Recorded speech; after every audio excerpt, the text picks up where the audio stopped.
ஒரு நிமிஷத்தில் எனக்கு கை காலே உதறல் எடுத்துக்கிச்சு. ஏன்டா இப்படி சொல்கிறேன் அப்படின்னு கேட்குறீங்களா? இப்போ ஒரு வீடியோ போடுறேன், அந்த வீடியோ ஃபஸ்ட்டு பாருங்கள்.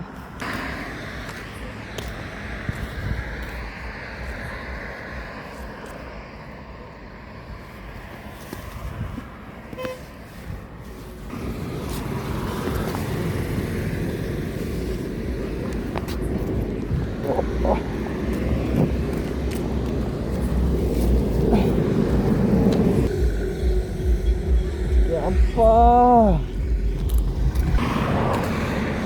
பைக்கில் அடிபட்டுச்சா?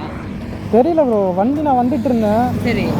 வரும்போது பார்த்தா நாய் அடிபட்டு இருந்தது. அதனால் வண்டி ஓரமாக நிறுத்திட்டு திரும்ப வந்து எடுத்து ஓரமாக போய் இல்லைங்க, ஃபுல்லாக ஏதோ ஏறி இறங்குற மாதிரி இருக்குங்க. அதுதான் இந்த இடம்பெல்லாம் வந்துருச்சுங்க. காயுமே குழந்துருச்சு. இது அவுட்ருன்னு நினைக்கிறேன். அது செத்துருச்சு. ஸோ நடு ரோட்டில் அந்த இடத்துல அந்த ரெட்டாக இருக்குல்ல, ஆமாம் அதை பார்த்தேன். அந்த இடத்துல இருந்ததா. ஸோ அப்படியே வச்சுட்டா வண்டிங்க வந்து ஏறி போயிட்டு. கரெக்ட் புரியுதுங்க. அதுக்காக நான் ஓரமாக நிறுத்தி திரும்ப வந்தேன். நானே உங்கள் காரை தாண்டியே போயிட்டேன். சரி. ஸ்பீடாக வரும், அங்கே உடனே சடனாக பிரேக் போட முடியாது. முன்னாடி போயிட்டு திரும்ப ரிட்டர்ன் வந்து பார்த்தேன். புரியுது. சரி பரவாயில்ல, வாங்க நீங்கள் சேஃபாக போங்க. ஹேண்ட் வாஷ் பண்ணிக்கங்க. இல்லை வாட்டர் இருக்குது பண்ணி. சரி சேஃபாக போங்க. சரி okay bro, thank you bro.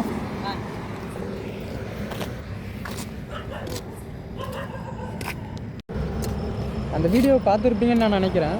So நான் வந்து ராணிப்பேட்டையிலேருந்து மதுரைக்கு போய்கிட்டு இருக்கேன். ஆல்மோஸ்ட் ஒரு 500 கிலோமீட்டர்ஸ் இருக்கும்.